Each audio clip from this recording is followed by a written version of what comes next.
2019 ఎలక్షన్స్‌లో ప్రశాంత్ కిషోర్ జగన్మోహన్ రెడ్డికి సపోర్టింగ్‌గా ఉండి హెల్ప్ చేశారు. అయితే ఈరోజు చంద్రబాబు నాయుడుతో ఆయన భేటీ అయినట్లుగా కూడా తెలుస్తుంది. ప్రస్తుతం వాళ్ళు చర్చల్లో ఉన్నట్లుగా కూడా తెలుస్తుంది. ఇది ఏ విధంగా ముందుకెళ్ళే అవకాశం ఉంటుందంటారు? ఇప్పుడు మనకు తెలుస్తున్న వార్తలను బట్టి ఏంటంటే ప్రశాంత్ కిషోర్ గారు లోకేష్ గారితో కలిసి హైదరాబాద్ నుంచి ఒకే విమానంలో వచ్చి చంద్రబాబు నాయుడు గారి ఇంటికి అమరావతిలో హ్మ్. వెళ్ళి ఆయన కలిశారు అని ప్రాథమిక సమాచారం. హ్మ్.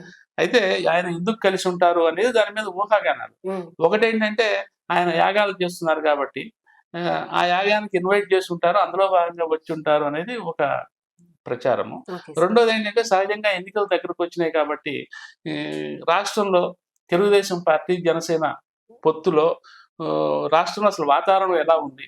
తెలుగుదేశం పార్టీ చంద్రబాబు నాయుడు గారు తన మానాన తనకున్న సర్వే సంస్థల ద్వారా ఆయన సర్వే చేయించుకుంటున్నారు. ఇప్పటికే ఆయన ఒక ప్రాథమిక అవగాహనకు వచ్చి ఉన్నారు. Okay sir. మళ్ళీ ఈ ప్రశాంత్ కిషోర్ ఒక సర్వే ఏజెన్సీ కాబట్టి హ్మ్. ఐపాక్ అని ఉన్నది. అది వైసీపీకి ఆల్రెడీ పనిచేస్తున్నది.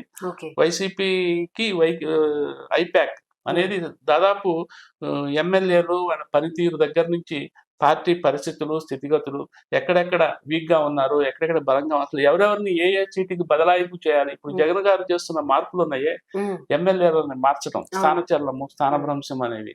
అవన్నీ కూడా ఈ ఐపాక్ నేతృత్వంలో ఐపాక్ ఇచ్చిన సర్వే సర్వేలతో, ప్రకారం. వాళ్ళ హ్మ్. సలహాలతోనే ఇవి జరుగుతున్నాయి అనేది తెలిసిన విషయమే. Okay so, sir. ఇప్పుడు అదే స్థాయిలో ప్రశాంత్ కిషోర్ గారు గూడా లాస్ట్ టైమ్ ఎలక్షన్స్ అప్పుడు డైరెక్ట్‌గా ఆయన పనిచేశారు గానీ, ఇప్పుడు ఆయన సంస్థలో ఈ సమ్ ఆయన పేరేదో ఉంది. ఒక రిషి అనే ఆయన నేతృత్వంలో ఈ ఐపాక్ వైసీపీకి పనిచేస్తున్నది. Okay sir. ఇక ఇంకొకటి రాబిన్ శర్మ అనే ఆయన నేతృత్వంలో చంద్రబాబు నాయుడు గారికి, తెలుగుదేశానికి ఆల్రెడీ ఒక సంస్థ పనిచేస్తున్నది. Okay sir. అయితే రాబిన్ శర్మ గారు గాని, ప్లస్ ఐపాక్ రిషి గారు గాని, హ్మ్. ఈ ప్రశాంత్ కిషోర్ గారి నేతృత్వంలో ఉన్న ఐపాక్ ఫౌండర్స్ వాళ్ళు. స్టార్టింగ్ నుంచి ఉన్నవాళ్ళు. ఓకే. తర్వాత వీళ్ళు డివైడ్ అయిపోయి హ్మ్. ఒక్కొక్కళ్ళు ఒక్కొక్క స్టేట్‌కి ఒక్కొక్క రెస్పాన్సిబిలిటీ ఒక్కొక్క పార్టీకి తీసుకున్నట్టు మనకి తెలుస్తున్నది. ఓకే అందులో సార్. భాగంగా ఇవాళ ప్రశాంత్ కిషోర్ గారు తెలుగుదేశం అధినేత చంద్రబాబు నాయుడు గారిని కలిశారు. అట్లాగే ఆయనతో పాటు ఈ రాబిన్ శర్మ టీమ్ కూడా హ్మ్. అక్కడ ఉన్నది ప్రస్తుతం. సో, వీళ్ళు సహజంగానే రాష్ట్రంలో తెలుగుదేశము, జనసేన ఏ స్థాయిలో వాళ్ళు విజయావకాశాలున్నాయి, ఏ ఏ సీట్లలో బలంగా ఎవరున్నారు, ముఖ్యంగా వాళ్ళకి కావాల్సిందేంటంటే చంద్రబాబు నాయుడు గారికి 2 పార్టీలు కదా ఇప్పుడు. అవును. ఇప్పుడు తన విషయం ఒక్కటే చూసుకోవటం కాదు. జనసేన రెండిటిని వ్యవహారం కూడా చూడాలి. చూడాలి అవును. కాబట్టి తెలుగుదేశం ఏ స్థానాల్లో బలంగా ఉంది, బలహీనంగా ఉంది.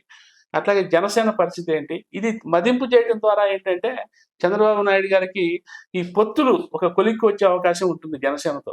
ఓకే. సగం ఇప్పటిదాకా వాళ్ళు ఏ స్థానాలు, ఎన్ని స్థానాలు అనేది చెప్పకపోవడానికి కూడా కారణం ఇదొకటి అయ్యుండొచ్చు. ఇంకా హ్మ్. స్టిల్ ఇంకా అధ్యయనంలోనే ఉన్నారు. హ్మ్. ఏవండీ? సో, ఆ సర్వే రిపోర్ట్స్ చూస్తూ అధ్యయనం చేస్తున్నారు కాబట్టి, ఇప్పుడు ప్రశాంత్ కిషోర్ నేతృత్వంలో ఒక విస్తృతమైన, ఒక సుదీర్ఘమైన, ఒక లోతైన హ్మ్. సమీక్ష జరిపితే హ్మ్. అప్పుడు ఒక క్లారిటీ వచ్చే అవకాశం ఉంది. ఇక ఇది చాలా కీలకంగా మారబోతుంది. Okay so sir. దట్ ఇక రేపటి నుంచి చంద్రబాబు నాయుడు గారు, పవన్ కళ్యాణ్ గారు కూర్చొని సీట్ల సర్దుబాట్లతో పాటుగా సీట్ కేటాయింపులు హ్మ్. అండ్ ఎంపికలు అట్ ది సేమ్ టైమ్ ఏ ఏ అభ్యర్థులు హ్మ్. అనేది కూడా వాళ్ళు ఫైనల్ చేసుకోవడానికి ఇదొక మార్గం సుగమం చేస్తుందనే చేసే అవకాశం అయితే ఉన్నది.